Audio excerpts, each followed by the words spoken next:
Bismillahirrahmanirrahim. Assalamualaikum warahmatullahi wabarakatuh.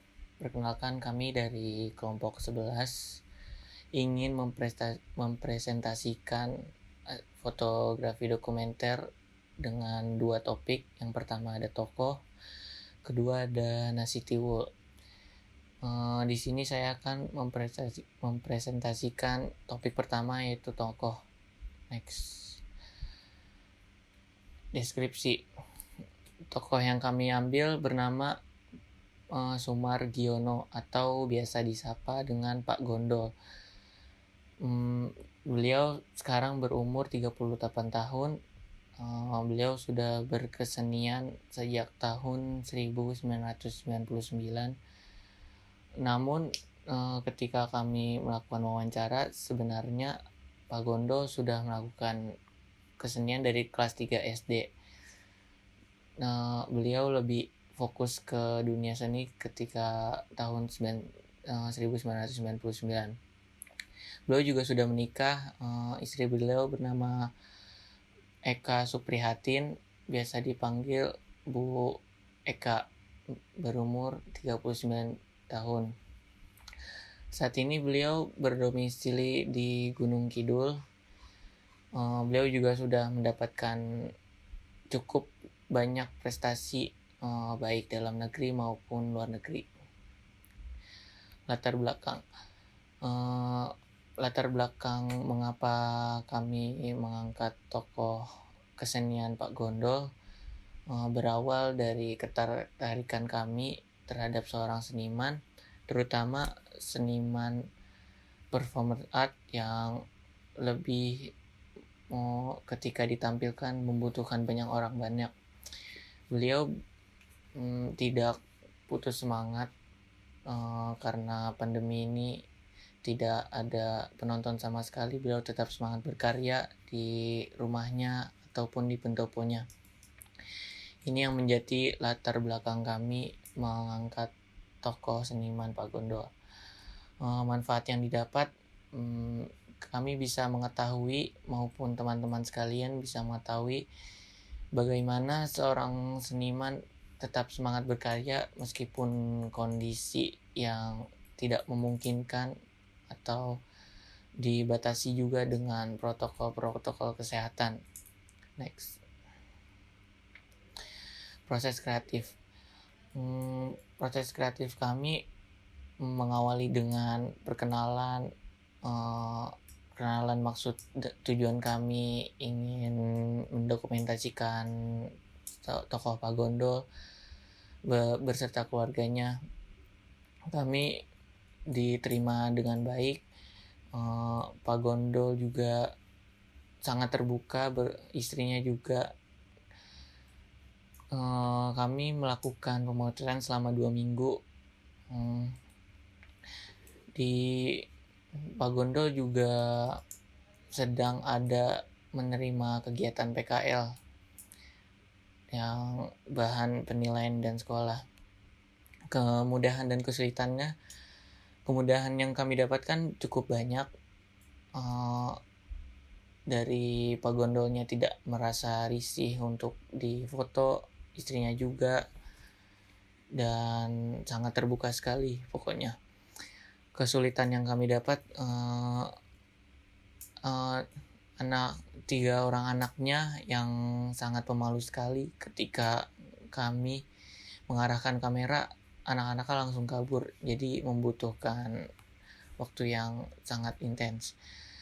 Peralatan yang digunakan, kamera ada 2. Yang pertama Sony A6400, kedua Nikon D800. Untuk lensanya ada lensa Sony 18-50mm, lensa Tamron 70-300mm, lensa Tokina 10-300mm, 10-16mm, lensa Yongnuo 50mm, lensa Sony 50mm. Untuk flash eksternal kami menggunakan flash eksternal Godox V850 beserta softbox dengan ukuran 60x90 dan trigger Godox X1TN, dan juga memori Lexar 32GB. Di sini ada foto pertama, foto tempat tinggal Pak Gondol dengan keluarganya. Terlihat ada bangku untuk ruang tamu. Rumah Pak Gondol ini bisa menjadi tempat beliau latihan juga. Bangku-bangku yang ada di tengah itu bisa digeser sehingga tempat ini bisa berubah menjadi pendopo juga. Rumahnya, kamar tidur dan kamar anaknya juga ada di bagian belakang situ. Next. Ini interior rumah Pak Gondol. Ini juga menjadi salah satu alasan kami dipermudah untuk melakukan pemotretan Pak Gondol ini. Terlihat yang di foto kanan ada foto 3 orang anaknya yang sudah lesuh dan kusam, dan di kiri ada karikatur Pak Gondol dan istrinya. Pak Gondol jarang sekali mengabadikan anggota-anggota keluarganya karena terlalu sibuk, dan menurut dia juga tidak mampu juga untuk mendokumentasikan. Next. Foto ini merupakan penghargaan Pak Gondol yang ia dapatkan dari sejak tahun 1999 hingga saat ini. Penghargaan Pak Gondol ini didapat dari dalam negeri ataupun luar negeri. Jadi sudah dibilang Pak Gondol ini go internasional. Next. Foto ini judul memulai kegiatan pagi. Kami selama pengerjaan menginap 1 hari untuk mengambil gambar kegiatan Pak Gondol waktu pagi hari. Nah, kebetulan Pak Gondol ini mendapat tawaran untuk melakukan pentas seni merayakan ulang tahun. Pak Gondol diminta untuk membuat lagu, dan kebetulan pagi itu Pak Gondol sedang menuliskan lagu menggunakan gitarnya. Next. Ini yang Pak Gondol tulis, yang ditemani dengan kopi dan rokok, juga pulpen. Next. Ini pendopo Pak Gondol, biasa disebut dengan Omah Gondol. Pendopo ini sudah tidak beroperasi sejak awal corona karena performa saat itu membutuhkan penonton yang banyak, sehingga itu melanggar salah satu protokol kesehatan. Jadi Pak Gondol di pendopo ini hanya menerima murid-murid SMK yang ingin melakukan kegiatan lapangan. Next. Setelah menulis lagu yang tadi pagi sebelum itu, malamnya Pak Gondol dengan timnya membuat instrumen lagu tersebut hingga larut malam. Next. Selama membuat instrumen, biasanya karena anak ketiga dari Pak Gondol bernama Raja, biasanya Raja selalu menemani Pak Gondol untuk memainkan alat musik hingga Raja merasa ngantuk dan tidur. Next. Setiap minggunya biasanya Pak Gondol diundang untuk melakukan pertemuan terhadap pelaku seni di Yogyakarta. Biasanya ditentukan lokasinya, dan di sana saling bertukar pikiran dan bercerita atau saling sharing satu sama lain. Next. Seperti yang tadi udah dibilang, Pak Gondol menerima murid-murid PKL dari SMK untuk belajar karawitan sekitar 2 minggu, dari jadwalnya hari Senin hingga hari Rabu dari zuhur hingga asar. Next. Dari lagu yang dibuat tadi pagi dan malamnya dibuat instrumen, waktu hari H Pak Gondo nampil membawakan lagu yang ia buat, ditemani dengan timnya, tim yang sering biasa nampil, dengan ada anaknya juga, anak pertama dan anak kedua. Dengan biasanya Pak Gondo kalau nampil menggunakan topi kesukaannya dan selendang merah. Karena waktu wawancara Pak Gondo bercerita setiap nampil selalu menggunakan topi yang ia kenakan di foto dan juga selendang merah. Next. Ini anak kedua dan anak ketiga Pak Gondo. Yang kedua ada di kiri, yang perempuan ini bernama Scar, berumur 6 tahun. Dan yang di kanan menggunakan baju Batman bernama Raja, berumur 5 tahun. Foto ini mereka berdua sedang melakukan bermain kejar-kejaran yang ketika difoto sangat malu sekali. Jadi ini difoto secara candid. Next. Dan ini anak pertama bernama Sita, berumur 12 tahun.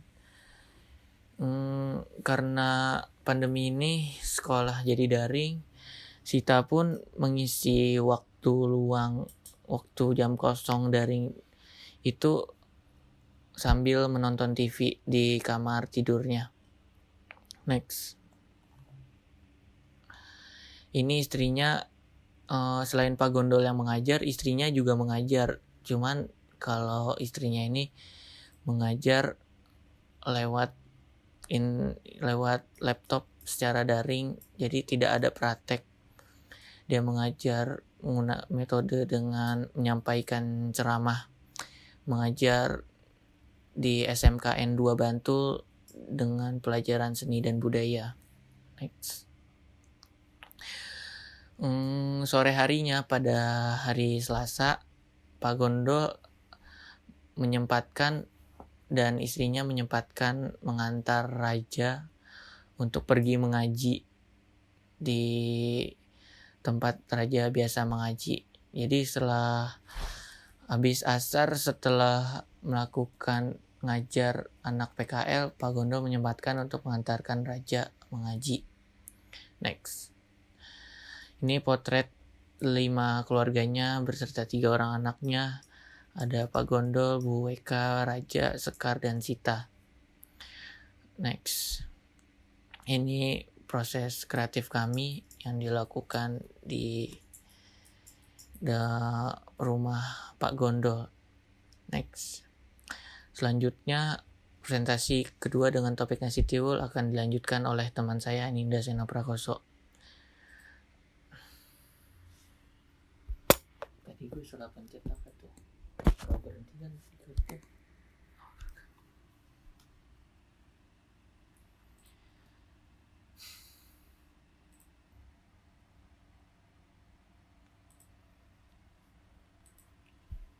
Ya, selanjutnya adalah fotografi dokumenter dari tema kedua yang bertopik lokalitas, yaitu kami mengambil lokalitas makanan khas Gunung Kidul, yaitu tiwul.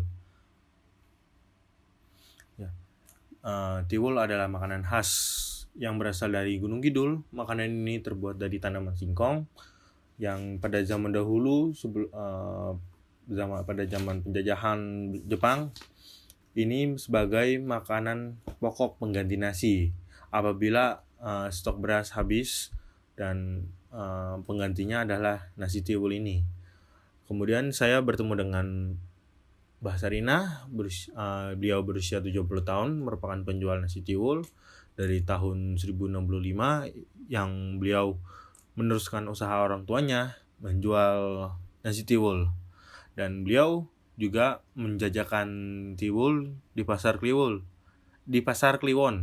Desa Gata, Karamojo, Gunung Kidul. Latar belakangnya, tiwul merupakan makanan yang sudah menjadi melegenda di Gunung Kidul, dan anak muda zaman sekarang sudah hampir tidak mengetahui makanan khas Gunung Kidul itu adalah tiwul. Maka dari itu kami mencoba mengarsipkan makanan ini supaya tidak dilupakan oleh generasi selanjutnya. Apalagi pemuda atau generasi selanjutnya yang biasanya orang Gunung Kidul tuh merantau ke Jakarta. Kemudian manfaat yang dilakukan riset fotografi dokumenter lokasi Jogja ini untuk menceritakan kepada masyarakat luas tentang proses pembuatan makanan nasi tiwul. Kemudian dengan menggunakan proses pembuatan nasi tiwul dengan peralatan tradisional serta mempromosikan makanan khas Gunung Kidul ini. Kemudian perlengkapan kami cukup sederhana, Sony A6400, Nikon D800, kita memakai lensa Sony 1850, lensa Tokina 1016, lensa Leong 050, dan kami memakai memori Lexar 32GB. Kemudian proses kreatif. Jadi kami mengawali proses kreatif ini yaitu berasal dari saya yang menanyakan kepada saudara saya apakah di Gunung Kidul ini masih ada yang menjual nasi tiwul yang dibuat sendiri, kemudian membuat sendiri, terus menjualnya lah, terus kemudian memasarkannya gitu. Kemudian saudara saya berkata ada, dan rumahnya dekat dari rumah saudara saya. Ternyata itu tetangganya. Kemudian kami dipertemukan oleh Mbak Sarina. Kami datang ke rumahnya menjelaskan maksud kedatangan kami, tugas kami untuk apa, dan kami melakukan pendekatannya selama 1 hari. Dan Mbak Sarina sangat menurut saya terbuka. Beliau juga bisa diajak ngobrol, nyambung dengan kita yang masih anak muda juga. Terus beliau juga yang sering bercerita tentang keluarganya, tentang tempat pasar usahanya, dan sekitar pasar. Dan kami pun memulai mencoba foto dokumentasi untuk bersama BTS itu untuk mencoba apakah dia risih atau malu atau apa, supaya kami mengerti beliau itu malu apa tidak. Ternyata tidak. Alhamdulillah. Kemudahannya dan kesulitan lumayan banyak kami mendapatkan kemudahan, yaitu Mbak Sarina yang udah diajak berbicara, terbuka kami, dan beliau juga sangat memahami apa yang kami jelaskan, dan beliau juga merespon kami dengan maksud yang kami mau gitu. Terus kesulitannya terkendala oleh faktor cuaca yang di sana tuh di Gunung Kidul tuh cuacanya tidak menentu, kadang hujan, kadang panas, tiba-tiba hujan, tiba-tiba mendung, dan itu pun menghambat proses pembuatan tiwul juga. Itu kendala kami.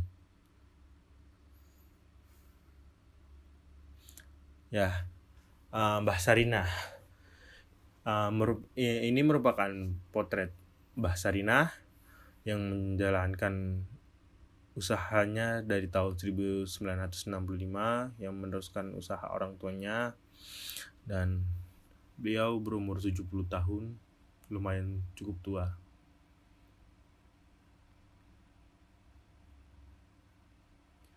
Dan ini rumah produksinya. Rumah produksinya bersebelahan dengan rumahnya. Ini tempat pembuatan tiwulnya.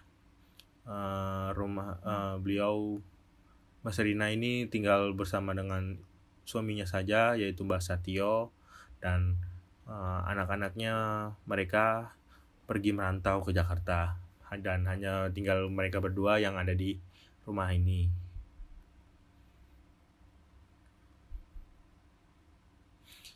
Rumah produksi, ya di sini adalah dapurnya Mbak Sarina. Beliau membuat tiwul, membuat makanan sandang panganan yang lainnya di sini. Ya, sangat tradisional, sederhana sekali.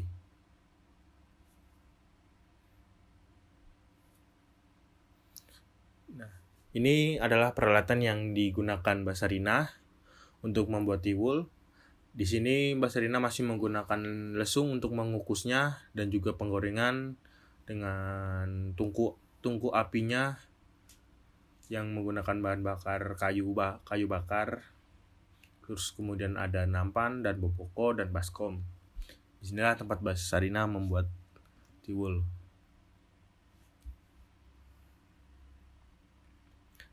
Ya, untuk proses awalnya mencabut singkong.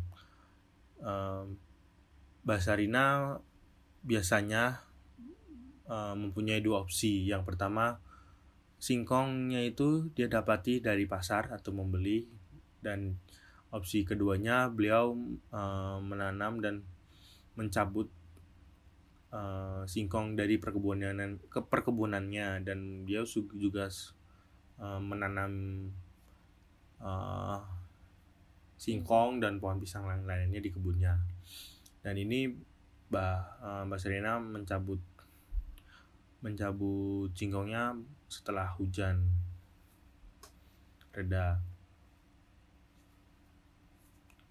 Kemudian setelah mencabut singkongnya, Mbak Serina mengupas singkong itu hingga bersih, tidak mengupas kulitnya hingga bersih, terus supaya bisa dipotong-potong nantinya. Nah, setelah mengupas, beliau mencuci singkongnya, beliau gosok-gosok, beliau bersihkan dari misalnya ada sisa tanah ataupun sisa kulit singkong yang kasar. Ya, selanjutnya ini adalah proses setelah dicuci, beliau memotong kecil-kecil singkong itu supaya yang pertama proses pengeringan singkongnya itu lebih cepat. Yang kedua, proses yang selanjutnya untuk penumbukannya lebih mudah.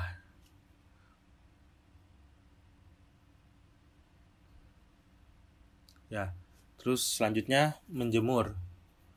Jadi singkong yang dipotong-potong tadi diler di nampan, kemudian dijemur selama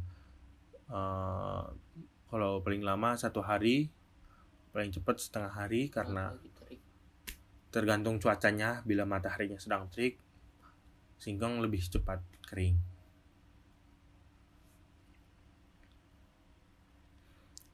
Setelah mengering singkong lalu ditumbuk. Nah, beliau menumbuknya menggunakan lumpang, yaitu alat tradisional, tumbuk tradisional yang bahannya itu kayu dan juga cobek gitu.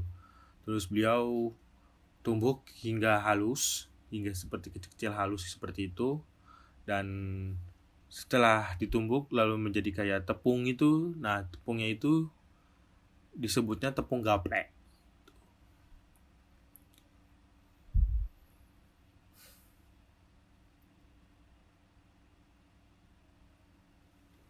Nah, setelah menjadi tepung gaplek, kemudian hasil tumbukannya itu dimasukin nampan, lalu ditambahkan air sedikit saja, lalu dibuat tepung itu, terus dibuat butir-butiran pasir, butir-butiran kasar gitu, yang bahasa Sarina tuh disebutnya itu nguntir-nguntir. Jadi menguntir-nguntir itu jadi membuat butiran-butiran kecil kasar gitu, dan bentuknya bulat kecil.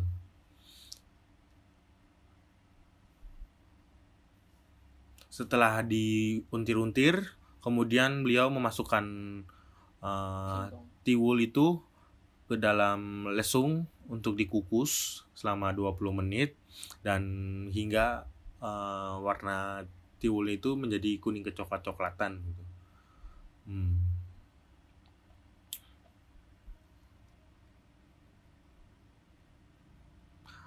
Di sini Mbak Sarina tetap menjaga apinya supaya tetap menyala dengan kayu bakar. Kemudian Mbak Sarina juga tidak lupa, jadi setiap 5 menit atau berapa menit sekali harus diaduk supaya matangnya merata. Jadi kuningnya semuanya kuning. Jadi tidak ada yang kuning di atas, di atas masih putih, di bawahnya masih kuning. Jadi terus diaduk hingga kuningnya merata.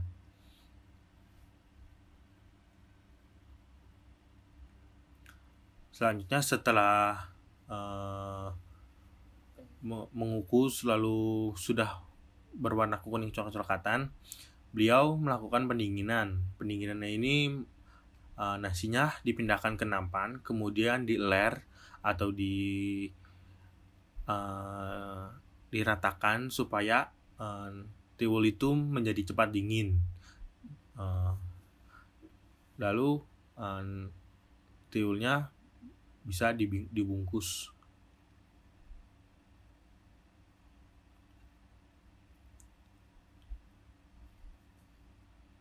Nah, ini adalah proses membungkusnya. Tiwul yang sudah jadi itu Basarina bungkus menggunakan daun pisang dan juga ada yang menggunakan plastik.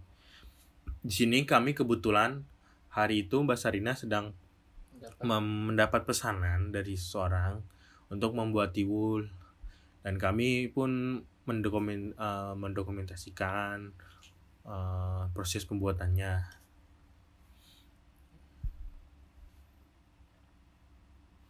Nah, selanjutnya Pasar Kliwon. Jadi Pasar Kliwon ini tempat Basarina berjualan. Beliau berjualan pukul 5 pagi, dan pasar ini hanya buka pada saat tanggalan Jawa itu Kliwon. Jadi kami harinya hari Selasa dan tanggalan Jawanya Kliwon.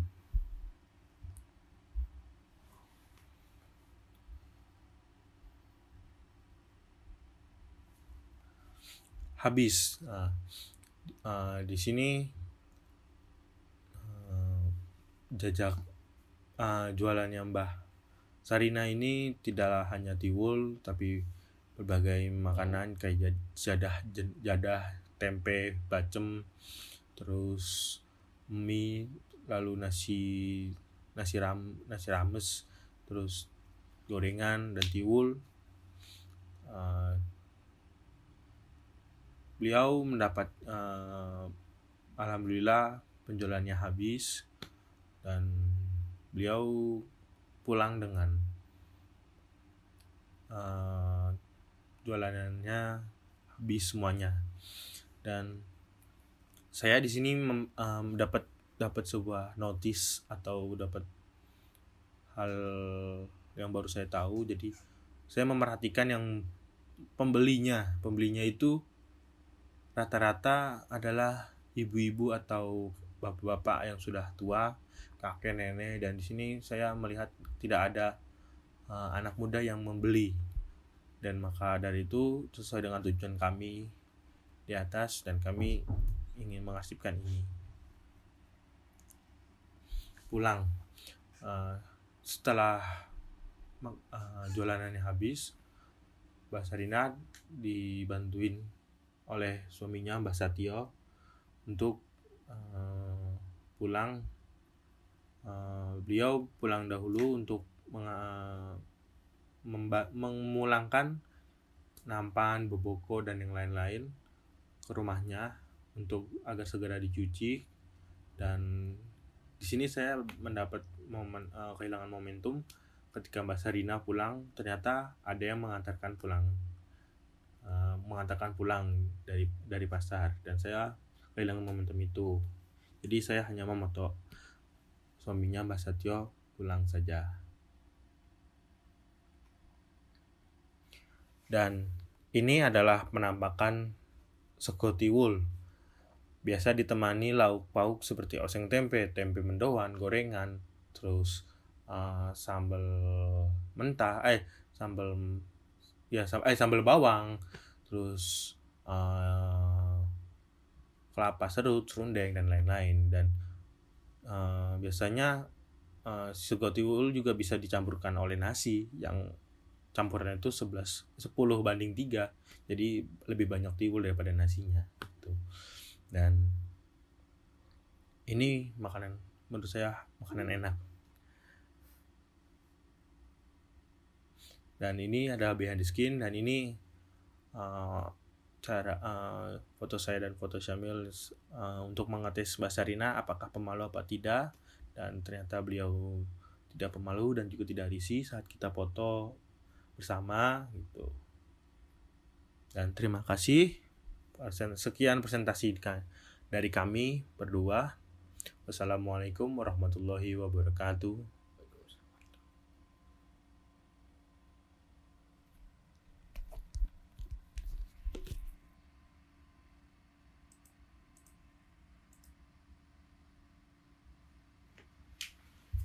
Tadi gue masalah ngomong kan. Gue denger.